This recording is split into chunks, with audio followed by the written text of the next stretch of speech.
प्रधानमंत्रियों द्वारा संविधान का बार बार हनन, हत्या की गई, जहां का संविधान इस देश को महान बनाता है और जिस देश का संविधान सबसे सुंदर संविधानों में से एक है। हर हर महादेव, जय श्री राम, नमस्कार। मुझे गर्व है कि मैंने ऐसे देश में जन्म लिया और ऐसे देश का निवासी हूं जहां का संविधान इस देश को महान बनाता है और जिस देश का संविधान सबसे सुंदर संविधानों में से एक है।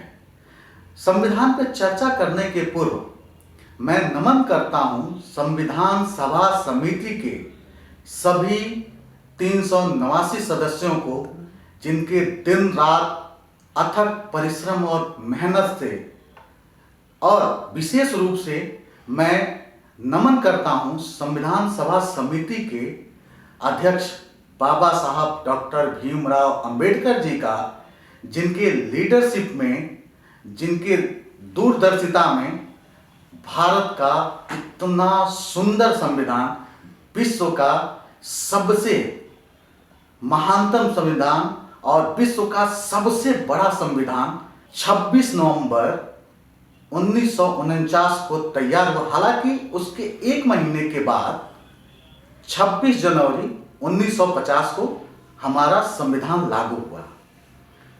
हमारा संविधान हमें एकता का पाठ पढ़ाता है। हमारा संविधान हमें समानता का अधिकार देता है। हमारा संविधान विविधता में भी एकता का संदेश देता है। एक नन्ही चिड़िया जब पहली बार उड़ना शुरू करती है तो खुला आकाश उसका स्वागत करता है। जब वो आकाश में पहुंचती है तो उसे अपनी स्वतंत्रता का एहसास होता है, साथ ही साथ उसे अपनी सीमाओं और दायरों का भी एहसास होता है। वैसे ही हमारे भारत के नागरिक जब पहली बार सफलता की सीढ़ी पे चलना शुरू करते हैं तो हमारा संविधान उन्हें मदद करता है सफलता की उड़ान उड़ने के लिए। हमारा संविधान याद दिलाता है उनके कर्तव्यों को और उनके दायरों को। हमारा संविधान इतना खूबसूरत है जिसकी कल्पना आप एक माले से कर सकते हैं। हमारा देश माले के मोतियों जैसे विभिन्न जात, धर्म, वर्ग में दर्शाता है और हमारा संविधान इन सारे मोतियों को एक धागे में पिरोता है।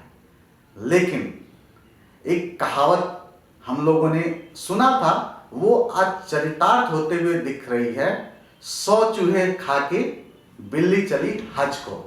ऐसे ही एक विशेष पार्टी और उस पार्टी के प्रधानमंत्रियों द्वारा संविधान का बार बार हनन, हत्या की गई, संविधान को तोड़ा मोड़ा गया, जो मैं अभी आपके सामने रखने जा रहा हूं।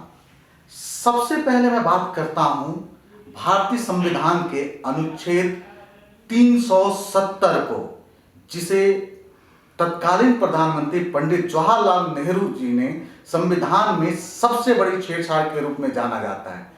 जम्मू और कश्मीर के संदर्भ में यह अनुच्छेद 17 अक्टूबर 1949 को लाया गया था। गौरतलब है कि सरदार वल्लभ भाई पटेल कभी भी इसके पक्ष में नहीं थे, इसलिए उन्होंने इसे निष्प्रभावी बनाने के बहुत प्रयास किए, लेकिन पंडित जवाहरलाल नेहरू जी और शेख अब्दुल्ला की वजह से वो ऐसा कभी नहीं कर पाए। इस बात का उन्हें बहुत लंबे टाइम तक दुख रहा कि इतना जघन, इतना अलगाववाद वाला कानून वो खत्म नहीं कर पाए।